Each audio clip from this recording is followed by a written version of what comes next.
You Wouldn't Want to Be a Civil War Soldier, written by Thomas Ratliff. A War You'd Rather Not Fight, illustrated by David Antom.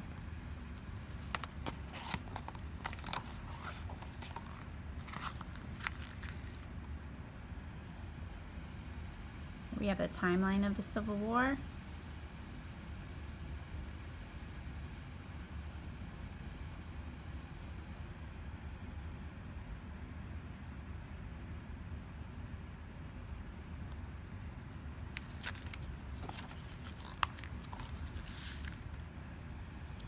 Here's a map of major Civil War battles.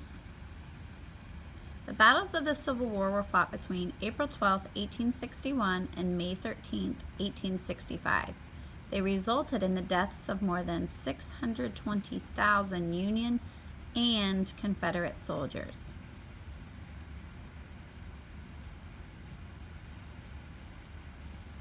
Number 1 indicates the first and second battles of Bull Run. 2, the Battle of Shiloh. 3, the Battle of Antietam. 4, Battle of Fredericksburg. 5, Battle of Gettysburg, and so on.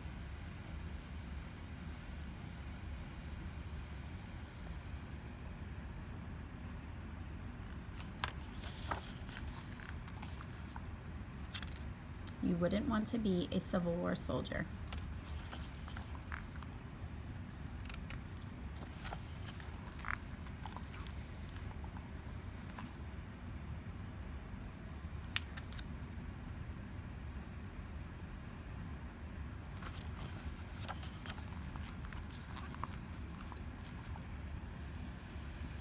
What's life like in the Union Army? Who's who? You can tell from the brass insignia on the soldier's cap whether they are in the infantry, cavalry, or artillery. Your cap has a bugle, which signifies the infantry. Cavalry cap, infantry cap, artillery cap. Life in the Army is very different from how it was on your farm. Everything you do is governed by regulations. All soldiers have to wear Union Army uniforms, which are blue with brass buttons. You have a wool cap with a leather brim. The uniforms are wool, which keep you warm in the winter, but they are hot and itchy in the summer. Food in the Army is not as good as you're used to. Each week, your company gets supplies: pork or salted beef, flour or hard bread called hardtack, beans, peas, coffee, sugar, and salt to feed all the men. Your company has to cook and prepare the meals, but regulations state that he has to boil the meat and vegetables for several hours, so the food is not very tasty. Here's the company cook.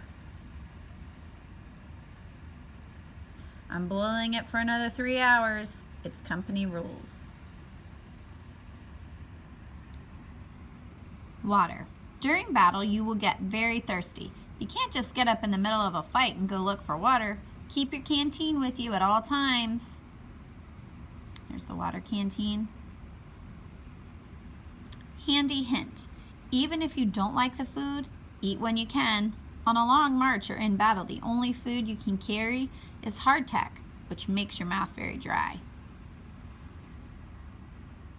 A private in the Union Army earns $12 a month. In the 1860s, you can eat in a restaurant for 25 cents, mail a letter for 3 cents, and buy a suit of clothes for about $2. Most soldiers had some of their pay sent home to their families. How about you do the washing and my wife does the cooking?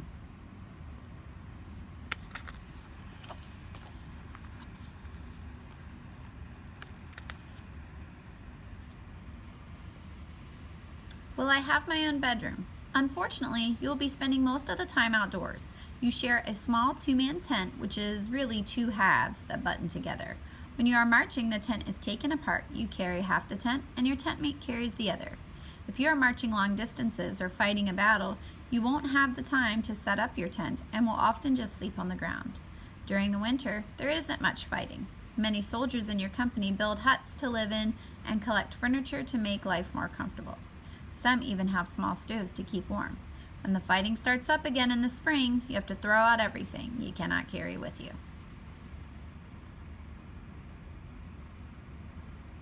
There's the bedroll, the pack, your rifle, and your canteen, fully dressed. A soldier carries all of his gear in a pack, including clothes, dishes, and silverware, personal items, and a bedroll. You also carry your canteen, rifle, bayonet, and cartridge box. Keeping clean. If you want to take a bath, you will have to find a pond or river, which might be fun in the summertime, but is almost impossible in the winter. On marches or during battle, you won't have time to wash, comb your hair, brush your teeth, or change your clothes.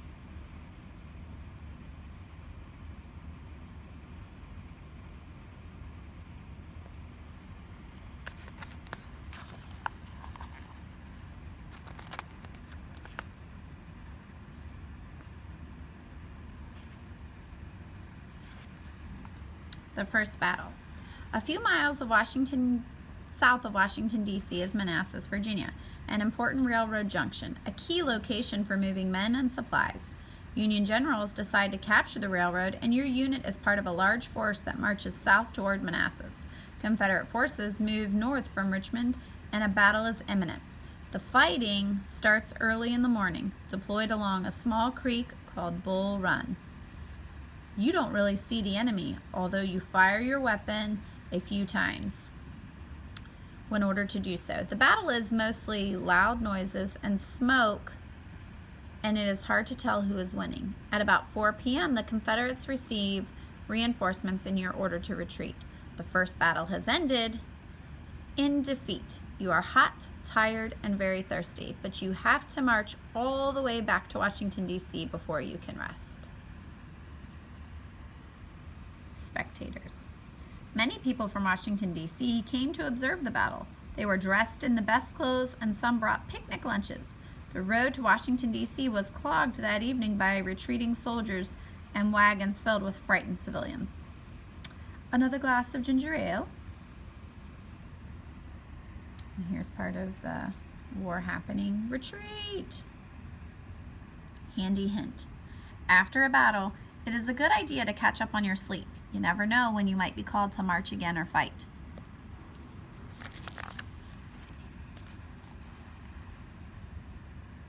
Was life different for a Confederate soldier? During the Battle of Bull Run, your unit captured a few Confederate soldiers, and you are ordered to guard them. You learn that the life of a Confederate soldier is not so different from your own. Their uniforms are gray wool, similar to yours, but not all Confederates have uniforms, and some don't even have shoes. They have muskets instead of rifles, but many are excellent soldiers, and the Confederate generals are experienced and skilled. The food in the Confederate Army is not as good or as plentiful as you are used to, and they have fewer doctors and nurses. But they are Americans just like you. You realize that the Southern soldiers have to endure the same hardships you do. Living outdoors, long marches in extreme heat or cold, loneliness and homesickness, and the dangers of battle. Throughout the war, soldiers from each side will often treat each other like friends and trade news, stories, and even goods like coffee and tobacco. Hope you boys like hardtack and beans.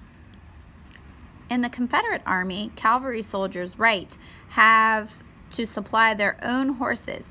You have to be a very good horseman to ride in the cavalry.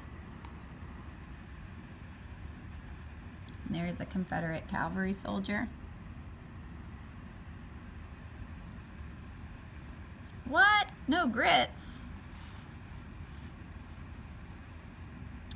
Handy hint. Try not to get captured. Even if prisoners of war were treated well, many still died of malnutrition, disease, or from a lack of clean drinking water. Different backgrounds. Most Confederate soldiers grew up on farms and were used to horses and guns.